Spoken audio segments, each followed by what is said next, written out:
Hello friend, তোমরা সবাই কেমন আছো? আশা করি সবাই ভালো আছো। তোমাদের অনেক অনেক স্বাগত আমার ইউটিউব চ্যানেলে। ফেসবুক থেকে যারা দেখছো তারা অবশ্যই জানাবে। তো আমি চলে এলাম আজকে বিশ্বকর্মা পুজোর ভোরবেলা। তোমার কি বলবো, এত সকাল সকাল ব্রাহ্মণ আসার টাইম দিয়েছে, তো আমি তো সারা রাত ঘুমাইনি। তো 4টার দিকে স্নান টান করে এখানে ব্রাহ্মণের অপেক্ষা করছিলাম। ব্রাহ্মণ আসতে আসতে 4:30 বেজে গেছিলো। একজনকে আগেই পাঠিয়ে দিয়েছি, এখানে রেডি তো সব করে রেখেছি, তবুও উনি রেডি করে দিচ্ছিল, মানে কি কি বাকি আছে না আছে উনি।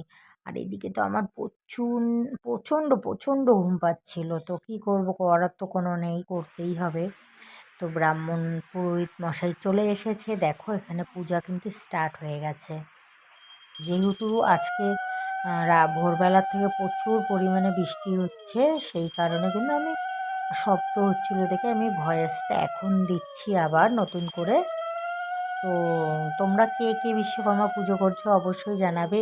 এই বছর একটু ছোট করে করা হচ্ছে, কারণ কারণ এই বছর একটু মানে সময়টা খারাপ যাচ্ছে, তো ঠাকুরকে তো পুজো দিতেই হবে, যেই কর্ম করে খাওয়া হয়, তাই না?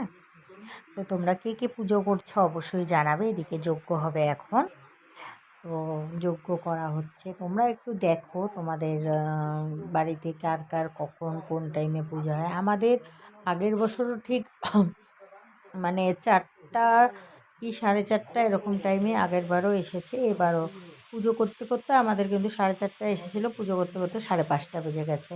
তো পুজো কমপ্লিট। আমি কি করলাম, মাথা ব্যথা করছিল পুরো, তো একটু চা বানিয়ে নিলাম।